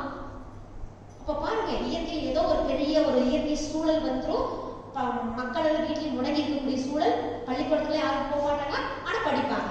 படிச்சுமே நம்ம குழந்தைங்க படிச்சாங்களே, செல்போன் மூலியமா ஆன்லைன் கிளாஸ். அடுத்து பாருங்க, பட்டனை தட்டி விட்டா தட்டுல 2 தட்டுல இட்லியும் காஃபியும் நம்ம பக்கத்துல வந்துடணும். பட்டனை தட்டி விட்டா 2 தட்டுல இட்லியும் காஃபியும் நம்ம பக்கத்துல வந்துடணும். வந்துருச்சுங்க ஸ்விக்கி ஸ்மார்ட்டா. 2 தட்டு ஸ்விக்கி ஆர்டர் பண்றீங்க, உடனே வீட்டுல வச்சுட்டு வரோம். பட்டனை தட்டி விட்டீங்கன்னா போதும், மொபைல்ல அழகு என்ன இருக்குங்க, இட்லி வேணுமா இட்லி, என்ன உலகத்துல என்ன வேணாலும் ஸ்விக்கி, இன்னைக்கு ஜொமேட்டோ அப்படிங்கிற அந்த 2 நிறுவனம் என்ன பண்ணுச்சுங்க, இன்னைக்கு வந்துருச்சு. அந்த அம்மா அப்படி ஒரு எண்ணத்தை போட்டுக்கிறாங்க மதுரை மாமா. பட்டனை தட்டி விட்டா 2 தட்டுல இட்லியும் காஃபியும் பக்கத்துல வந்துடணும். எல்லாம் வருது இன்னைக்கு. அப்ப இந்த பாடல் நீங்க பாடி எத்தனை வருஷம் ஆச்சு? அன்னைக்கு அந்த பெண்கள் போட்ட எண்ணம் நடந்துச்சு, நடக்கலையா? நடந்துச்சு. பாருங்க, அன்னைக்கு ஏதோ ஒரு கஷ்டத்துல அவங்க போட்ட அந்த எண்ணம் நிச்சயம் அந்த சுதந்திரத்தை நாம் இன்னைக்கு அனுபவிச்சுட்டு இருக்கோம். இன்னைக்கு எல்லா விஞ்ஞானிகளையும் வந்துருச்சு, அதுக்கு அவங்க நினைச்சது மேலே நம்ம அனுபவிச்சுட்டு இருக்கோம். ஓகேங்களா? அப்படிப்பட்ட ஒரு அற்புதமானதான் நம்ம நினைப்பது நடக்கும். இன்னொன்று பாருங்க, பறவையை கண்டான் விமானம் படைத்தான். பறவை பறந்துச்சுங்க, பார்த்தாங்க, அது எல்லாத்துக்கும் இந்த எண்ணம் வரல, அந்த நினைப்பு வரல. 2 பேருக்கு வந்துச்சு, ரைட் சகோதரர்கள். ஏப்பா இந்த காக்கா அழகா அப்படியே ரக்கை வச்சு பறக்குதே, இந்த மாதிரி நானும் பறந்தா எப்படி இருக்குன்னு 2 பேர் நினைச்சாங்க, ரைட் சகோதரர்கள். அதன் மூலியமாக உருவான இன்னைக்கு ஃபிளைட், ஹெலிகாப்டர் எல்லாம் பறக்குமே. பறக்கிறப்ப இல்லைங்களா? காரணம் அந்த எண்ணத்தோட வெளிப்பாடு, நினைச்சது நடந்துச்சுங்க. அப்ப பறவையை கண்டால் விமானம் படைத்தான். பறவையை பார்த்தான், இந்த மாதிரி பறந்தா எப்படி இருக்குன்னு நினைச்சா. இன்னைக்கு நாமளும் அழகா ஃபிளைட்ல பறந்துட்டு இருக்கோம்.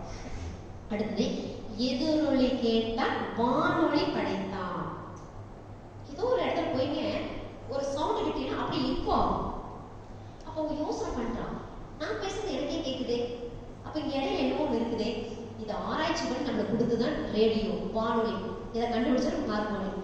அந்த மார்கோனிக்கு அப்படிங்கிற அந்த விஞ்ஞானிக்கு அந்த ஒரு எண்ணம் வந்துச்சு. இந்த எக்கோ வச்சுக்கிட்டு நம்ம என்ன பண்ண, ஒரு கருவி, நான் பேசுறேன் நானே கேட்கிறேன். அப்ப இதெல்லாம் இந்த காந்த களம், இந்த அலைவரிசை நடக்குது. நீ போன் பேசுறது என்னங்க, காந்த களம் தானே. எங்கேயோ பேசுற அமெரிக்காவில் இருக்கு, நம்ம பக்கத்துல இருக்கிறவங்க மாதிரியே வீடியோ கால் பண்றோம், ஆடியோ கால் பேசுறோம், எல்லாம் பண்றோம். அதெல்லாம் என்ன காரணங்க, அன்னைக்கு அவர்கள் போட்ட எண்ணம் தான். அப்ப நினைச்சாங்க, நடந்துருச்சு. ஓகேங்களா? சரி சரி, இப்ப நம்ம கொஞ்சம் நம்ம நினைச்சது நடக்கணும் அப்படின்னா என்ன பண்ணணும், இதுதான் முக்கியமான கான்செப்ட். எப்படி எப்பொழுதுங்கிறது தெரிஞ்சு போச்சு, அதை எவ்வளவு நாள் வேணாலும் ஆகலாம். எப்படி நினைக்கணும்? அப்ப நல்லதை நினைக்கணும். இப்ப நம்மளுடைய மனம் அப்படிங்கிறது வந்து பாத்தீங்கன்னா, அந்த மனத்தை எல்லாமே சொல்லிட்டேன், அந்த மனத்தை நல்லா வச்சுக்கணும்னு சொல்லிட்டேன். இப்ப நமக்கு 3 வகையான மனங்கள் இருக்குதுங்க. ஒன்று மேல் மனம், நடுமனம், ஆழ் மனம். ஓகேங்களா? அப்ப இந்த மனம்ங்கிறது பொதுவா ஒண்ணுன்னு சொல்றோம். அப்ப இந்த மேல் மனங்கள் வந்து பாத்தீங்கன்னா ஒரு கிங், ஒரு எஜமானர் மாதிரி. இந்த நடுமனம் அப்படிங்கிறது ஒரு வேலைக்காரன், விசுவாசமான வேலைக்காரன். உங்களுக்கு புரியுற மாதிரி நான் சொல்றேன். ஓகேங்களா? ஆழ்மனம் அப்படிங்கிறது அதான் கடவுளுக்கு இருக்கக்கூடிய ஒரு மனம். ஓகேங்களா? சரி, அந்த மேல் மனம் வந்து எல்லாம் ஆர்டர் போடுது, எதெல்லாம் நினைக்குதோ. இப்ப மேல் மனத்தோட வேலை என்னங்க, இப்ப நம்மளை பாக்குறேன், ஏதோ ஒரு சவுண்ட் வருது, ஏதோ ஒரு ஸ்மெல் வருது, இதெல்லாம் இந்த 5 புலன்கள் வழியா என்னென்னலாம் பாக்குறேன், கேட்கிறேன், இந்த போனது வந்ததெல்லாம் போடக்கூடியது எல்லாம் இந்த மேல் மனம். சரி, இவர் ஆர்டர் போடுவார். இவர் ஆர்டர் போட்டா அதை கரெக்டா செய்யக்கூடிய விசுவாசமான வேலைக்காரன் யாருங்க, நடுமனம். இப்ப இந்த நடுமனம் தான் எல்லா அனுபவங்களையும் நான் நடுமணத்தோடு வச்சுட்டு இருக்கேன். இப்போ உதாரணத்துக்கு கொஞ்சம் ஒரு நெகட்டிவா தான் இருக்கும், தவறா நினைச்சுக்காதீங்க. இப்போ ட்ரிங்க்ஸ் சாப்பிட்றவங்க இருப்பாங்க. ஓகேங்களா? இப்போ ட்ரிங்க்ஸ் சாப்பிட்றப்ப அவங்க மேல்மனம் என்ன பண்ணுது, ஓகே அதை சாப்பிட்டா நல்லா இருக்குன்னு ஒரு அனுபவம் இருக்கிறதுனால என்ன பண்றாங்க, ட்ரிங்க்ஸ் சாப்பிட்றாங்க. சாப்பிட்ட பின்னாடி அதோட அனுபவம், அது ஒரு என்ஜாய்மெண்டா இருக்கும் அப்படிங்கிற அனுபவம் நடுமணத்துக்கு போயிடும். ஓகேங்களா? இப்ப இன்னொரு டைப், நான் குடிக்கவே மாட்டேன்ப்பா அப்படிங்கிற சபதமெல்லாம் எடுத்துட்டு நம்ம என்ன பண்ணுவோம், அப்ப அடுத்த டைம் குடிக்க போறப்ப சொல்லும், ஏய் குடிக்கிறதா வேணாண்டா வேணாண்டான்னு சொல்லும். இருந்தாலும் அந்த நடுமணம் அந்த அனுபவத்தை வாங்கி போட்டுச்சா, இல்லடா விடுறா விடுறா, கொஞ்சம் ஜாலியா இருக்கும், சந்தோஷமா இருக்கும், என்ஜாய் பண்றான்னு அந்த அனுபவத்தை தூண்டி விட்டுரும். மேல் மனதை உடனே போட்டுருவோம். அப்புறம் சொல்லுவோம், ஐயோ தொடவே கூடாது நினைச்சு குடிச்சிட்டேன். அப்ப அந்த நடுமணம் என்ன பண்ணுதுங்க, எல்லா அனுபவத்தையும் வாங்கி வாங்கி வாங்கி போட்டு வச்சிருக்கு. அப்ப நம்ம ஒரு செயலை செய்யறப்ப அந்த அனுபவம் மார்கழியில் செய்யறது இதுதான். இப்ப நம்ம புரோட்டா சாப்பிட்றது நல்லதா கெட்டதா? கெட்டதுதான் தெரியும். நம்மளுக்கு தெரியாதுங்களா? நம்மளுக்கு 6 அறிவு. புரோட்டா சாப்பிட்டா அடுத்த நாள் என்னெல்லாம் அந்த மைதா மாவுங்கிறது தெரியாதுல, என்னென்ன ஆட் பண்றாங்க எல்லாம் தெரியும். தெரிஞ்சுட்டே சாப்பிடணும்ல. ஏன்? ஏற்கனவே சாப்பிட்டு சாப்பிட்டு அந்த சால்னாவோட டேஸ்ட் நடுமணம் போய் பதிஞ்சிருச்சு. சூப்பரா இருக்குப்பா அந்த சால்னாவுக்கும் அந்த புரோட்டாவுக்கும் அப்படியே கலந்து அடிச்சா அவ்வளவு டேஸ்டா இருக்கு. அந்த டேஸ்ட்டை நடுமணம் நான் போட்டு வச்சிருக்கேன். ஆனா மேல்மனுக்கு தெரியும், ஐயோ ஆனாப்பா புரோட்டா சாப்பிட்டது உடம்புக்கு எடுத்துக்கிறாங்க, சுகர் வந்துருமாமா, அது வந்துருமாமா, இது வந்துருமா. அப்போதைக்கு நம்ம என்ன நினைக்கிறேன், அதெல்லாம் அப்புறம் பார்த்துக்கலாம், இப்ப போடு அவ்வளவு சாப்பிட்டேன். அப்ப அந்த நடுமனதை என்ன பண்ணுதுங்க, எல்லா அனுபவங்களையும் மாறி வச்சுட்டு இருக்கு. அப்ப அந்த நடுமனதை தூய்மையாக வைத்துக் கொள்ள வேண்டுங்கிறாங்க. அப்ப மேல போட்டதான் நல்லதா போட்டோம்னா அந்த நடுமனம் நல்ல நல்ல அனுபவங்களை வாங்கி வச்சிருக்குல்லங்க. இப்ப உதாரணத்துக்கு பாசிட்டிவா பேசலாம். இப்ப நம்ம அறிவித்து பேர் வந்துட்டோம், உங்களுக்கு கூட பேச்சுல சொல்லி கொடுத்துருப்பாங்க. இப்ப யாருக்கா ஒருத்தர் நடக்கவே முடியலைங்க, கால் வலிங்க, கையே தூக்க முடியலைங்க, கை வலிங்க, அப்படி நிறைய பேர் வந்துருப்பீங்க. சில பயிற்சிகள், கை பயிற்சி, கால் பயிற்சி இதெல்லாம் செஞ்சு கை வலி கால் வலி உங்களுக்கு சரியாயிருக்கும். ஓகேங்களா? இப்ப அந்த அனுபவத்தை நடுமணம் வாங்கி வச்சிருச்சு. வீட்டுக்கு போறீங்க, வீட்டுக்கு போனோன்னா ஐயோ அப்பா அது இப்ப மார்கழி மாசம், நேரத்துல யாரும் இந்த செய்ய சொல்றாங்களே, இந்த குளிர்ல யாரும் இருக்கிறது, இப்பதான் நல்லா தூக்கம் வருது, 5 மணிக்கு மேலதான் எந்த கண்ணே திறக்க முடியல. அப்ப யாரடா எந்திரிக்கிறதுன்னு இந்த மேல் மனம் கொஞ்சம் சோம்பேறி தரப்படும். ஆனா அந்த அனுபவத்தை உள்ள போட்டு வச்சிட்டீங்களா, உடனே சொல்லும், நீ அங்க போய் கை பயிற்சியில செஞ்சில, கால் பயிற்சியில செஞ்சில, இப்ப கொஞ்சம் நல்லா இருக்கிற உனக்கு போய் செய்வோம் அப்படின்னு அந்த நடுமனம் தூண்டி விட்டு அந்த விசுவாசமான வேலைக்காரன் அவன் சொன்ன உடனே என்ன பண்ற, மேல்மனம் உடனே செயல்படுது, உடனே பயிற்சி செய்யணும். இந்த மாதிரி அந்த அனுபவங்களை நம்ம நடுமனங்கள் கொண்டு போய் வச்சுட்டு இருக்கோம். அப்ப நல்லதை போட போட போட அந்த அனுபவங்கள் என்ன ஆகுதுன்னா நடுமனத்துல போய் நல்லதாயிடும். ஓகேங்களா? அப்ப அந்த நடுமனம் நம்ம நினைச்சத செயலுக்கு கொண்டு வரணும்ல, நம்ம நினைச்சதை நடக்கிறதுக்கு உண்டான ஆற்றலை அங்கிருந்து எடுத்துக்கணும், ஆள் மனதிலிருந்து எடுக்கணும். ஏன் அங்க யார் இருக்கிறாங்க, அங்கதான் இறைவன் இருக்கிறான். நம்ம அங்கெல்லாம் போறதே கிடையாது. இறைவன் எங்கடா இருக்கிறான்னு வெளியே எல்லா கோயிலும் சுத்தி வந்துட்டு இருக்கோம். அப்ப அந்த மேல்மனம் அப்படிங்கிறது ஒரு கிங் ஆர்டர் போட்டுவாரு. நடுமணம் அப்படிங்கிறது எல்லா அனுபவங்களும் இருக்கக்கூடிய ஒரு பெரிய பொசிஷனே நடுமணம் தான். ரொம்ப நம்ம இருக்கிற ரொம்ப முக்கியமான ஒரு மனம் அப்படின்னா நடுமணம், சப்கான்சியஸ் மைண்ட் அப்படின்னு சொல்லுவாங்க. இது கான்சியஸ் மைண்ட், நடுமணம் சப்கான்சியஸ் மைண்ட், ஆல் மனங்கிறது சூப்பர் கான்சியஸ் மைண்ட். ஓகேங்களா? அப்ப அந்த நடுமணத்தை நம்ம டியூன் பண்ணணும். இப்ப நம்ம நினைச்சது நடக்கணும் அப்படின்னா நம்ம எதை டியூன் பண்ணணுங்க, நடுமணத்தை. நடுமணத்தை தூண்டி விட்டீங்கன்னா அங்க எல்லா அனுபவத்தையும் போட்டு வச்சிருக்கு. நல்ல நல்ல அனுபவங்கள், கெட்ட அனுபவங்கள் எல்லாம் உள்ளதா இருக்கு. அப்ப அதை நடுமணம் நம்ம என்ன டியூன் பண்ணணும். அங்கதான் ஒரு 6 திரையை போட்டு அதை மூடி வச்சிருக்கிறோம். என்னன்னு தெரியுங்களா? பேராசை, சினம், கடும்பற்று, முறையற்ற பால் கவர்ச்சி, உயர்வு தாழ்வு மனப்பான்மை, பஞ்சம். உங்களுக்கு அகத்தாய் கிளாஸ்ல சொல்லியிருப்பாங்க. ஓகேங்களா? அப்ப பேராசை அங்கதான் இருக்குது, கடும்பற்று அங்கதான் இருக்குது, கோபத்தை அந்த கோபத்தால் பெற்ற அனுபவங்கள் அங்கதான் போட்டு வச்சிருக்கிறேன்.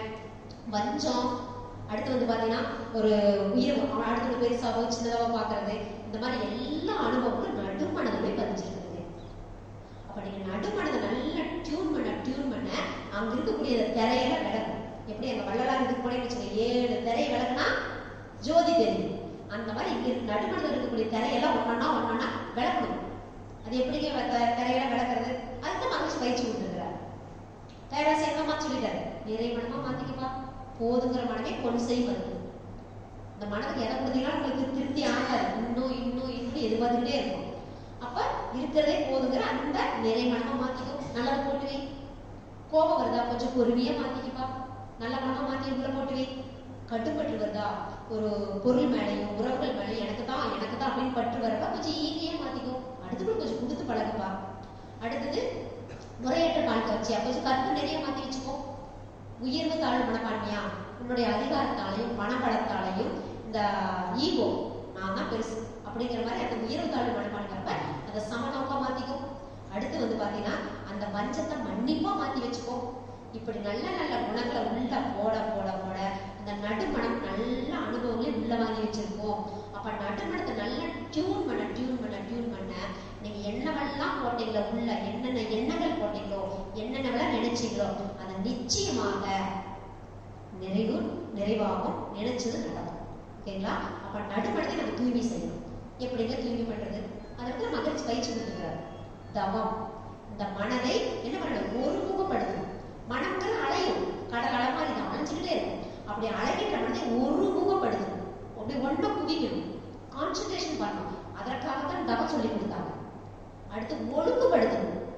இந்த எண்ணங்களை ஒழுங்குபடுத்தணும். ஏற்கனவே சொல்ல எண்ணத்துல ஒரு ஒழுக்கம் வேணும் அப்படின்னு சொல்லிடுறாங்க. அப்ப நீ நினைக்கிறது உனக்கும் நல்லதா இருக்கணும், மற்றவங்களுக்கும் நல்லதா இருக்கணும். அப்ப எண்ணத்தை ஒருமுகப்படுத்த வேண்டும், எண்ணத்தை ஒழுங்குபடுத்த வேண்டும். அப்படி பண்ணிவிட்டால் நிச்சயம் நினைச்சது நடக்கும். அப்ப நம்ம என்ன பண்ணணுங்க? மகிழ்ச்சியோட பயிற்சி தான் செய்யணும், வேற வழியே இல்லை. மகிழ்ச்சி எல்லாத்துக்கும் அழகா பயிற்சி கொடுத்துட்டு போயிட்டார். ஓகேங்களா? அப்ப மகிழ்ச்சி சொல்லக்கூடிய பயிற்சி அப்படிங்கிறது ரொம்ப ரொம்ப முக்கியம். எண்ணத்தை ஆராய்ச்சி பண்ண சொன்னாரா?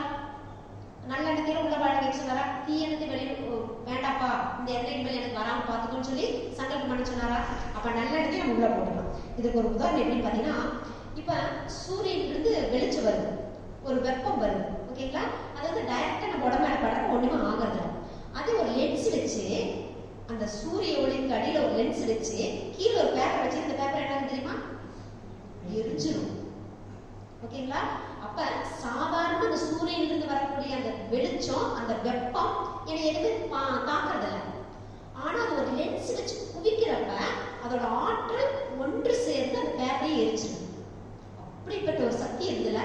அதே போல நம்மளுடைய எண்ணத்தை என்ன பண்ணுங்க? ஒருமுகப்படுத்த வேண்டும். எப்படி லென்ஸ் வச்சு குவிக்கிற மாதிரி என்னுடைய மனதை குவிக்க வேண்டும், ஒருமுகப்படுத்தணும். அதற்காகத்தான் தவம். ஏகமே சொன்னாரா? தவம் பண்ணணும். சரி, அதை ஒழுங்குபடுத்தணும். எதாலும் நினைக்கணும், எப்படி நினைக்கணும், அதற்கு ஒரு அளவு முறைன்னு சொல்லிட்டார். உனக்கு என்ன தேவையோ, எது இருந்தாலும் உன்னால் வாழ முடியுமோ அதை மட்டும் நினைப்பா. உனக்கும் நல்லதாய், ஊருக்கும் நல்லதாய் நினைப்பதும் செய்வதும் நித்திய கடமை. இப்ப நீ நினைக்கிறது எப்படி இருக்கணும்? எனக்கும் நல்லா இருக்கும், மற்றவங்களும் நல்லா இருக்கும், இப்படி இருந்தாப்பா நித்திய கடமை அப்படிங்கிறார். அப்படி நினைச்சீங்கன்னா நிச்சயமாக நினைப்பது நடக்கும். ஓகேங்களா? சரி, இப்ப இறுதியை வந்து பாத்தீங்கன்னா, மகரிஷியோட ஒரே ஒரு எண்ணம் என்ன தெரியுங்களா? மகரிஷியோட ஒரே ஒரு எண்ணம், இந்த உலகம் அமைதியாக மாற வேண்டும் நினைச்சார். மகான் நினைச்சார். ஏற்கனவே சொன்னேன், ஞானிகள் நினைப்பது நடக்கும். அப்ப நிச்சயம் நம்ம உலகம் ஒரு நாள் அமைதியாக மாறும். ஏன் நினைச்சது யாருக்கு? மகான். அப்ப நினைப்பது நடக்கும். அப்படின்னா நம்ம மகரிஷியோட ஒரே ஒரு நினைத்தல், அந்த எண்ணம் என்ன? உலகம் அமைதியாக மாற வேண்டும், உலகம் சமாதானமாக மாற வேண்டும். அப்ப அப்படி நினைச்சாரு. அதற்கு ஒரு வரிசையை சொல்லிட்டு போயிட்டார். ஒரு கிட்டத்தட்ட ஒரு 150 ஆண்டு காலங்கள்ல இந்த உலகம் நிச்சயமாக அமைதியாக மாறும் சொல்லிட்டு போயிட்டார். நடக்குங்களா? நடக்காதா? நடக்கும். சொன்னவர் யாருங்க? ஞானி. ஓகேங்களா? அப்ப அதற்கு நம்மளுடைய பணிகள் என்ன? இப்ப நம்மள அறிவித்திரு கோயிலுக்கு வந்துட்டோம், மகிழ்ச்சியோட பயிற்சியெல்லாம் கத்துக்கிட்டு இருக்கிறோம். நம்மளுடைய வேதாந்திரி சீடர்களுடைய பணி என்னங்க? மகரிஷி சொல்லி கொடுத்த பயிற்சி நாம சரியா முறையா செய்யணும். கற்றோம், கற்றல், கடைபிடித்தல், கற்பித்தல். முதல்ல கற்றல், நாம கத்துக்கணும். அடுத்து ரொம்ப ரொம்ப முக்கியம், ஃபாலோ பண்ணணும். முதல்ல நான் உடற்பயிற்சி செய்யணும், நான் தியானம் செய்யணும். அந்த ஃபாலோ பண்றதுல எல்லாம் கொஞ்சம் மிஸ் ஆயிருக்கலாம். கத்துக்கிறோங்க, நிறைய கத்துக்கிறோம். ஆனா எல்லாத்தையும் கரெக்டா ஃபாலோ பண்ண முடியுதுங்களா? அப்போதைக்கு மட்டும்தான். அப்ப கற்றல், கடைபிடித்தல், அப்புறம் கற்பித்தல். ஓகேங்களா? கற்றலுக்கும் கடைபிடித்தலுக்கும் இடையில இருக்கக்கூடியது கடைபிடித்தல் அப்படிங்கிறது ரொம்ப ரொம்ப முக்கியம். அப்ப மகிழ்ச்சி சொல்லக்கூடிய இந்த அகத்தவம், அகத்தாய்வு, இந்த மாதிரி பயிற்சி எல்லாமே நான் சரியா செய்ய செய்ய செய்ய அந்த எண்ணத்திற்கு அளவும் முறையும் வந்துவிடும். அப்ப எதை நினைக்கணும், எதை நினைக்க கூடாது. அப்ப நல்லது உள்ள போட போட போட நல்ல எண்ணங்களே உள்ள போக போக போக அந்த நடுமணம் நல்ல அனுபவங்களை வாங்கி வாங்கி வச்சிருக்கும். அந்த அனுபவம் என்னன்னு வெளிப்படும். அப்ப நினைச்சது நடக்கும் நிச்சயமாக. மேல்மனதை தூண்டி விட்டு அதை நடத்தி வச்சிடும். அது எங்கிருந்து ஆற்றல் எடுத்துக்குதுங்க?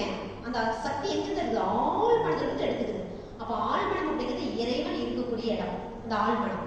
அப்ப அந்த ஆழ்மனத்திலிருந்து நடக்கக்கூடியது எல்லாமே இறைவனின் செயல். இறைவனுடைய செயல் எப்படி இருக்கும்? நடந்ததுன்னா நல்லாவே இருக்கும். எல்லாம் அவன் செயல், நடப்பதெல்லாம் நன்மைக்கே, எல்லாம் நன்மைக்கே. அந்த வகையில நம்மளுடைய வேதாந்திரி மகரிஷி அவர்களுடைய அகத்தவத்தையும் அகத்தாய்வு மற்றும் அவருடைய பயிற்சிகள் அனைத்தையும் நன்றாக கற்றுக்கொண்டு நன்றாக கடைபிடித்தால் நாம் நிச்சயம் நினைப்பது நடக்கும் என்று கூறி இந்த நல்லதொரு வாய்ப்புக்கு நன்றி கூறி விடைதருகிறேன். வாழ்க வளமுடன், வாழ்க வளமுடன்.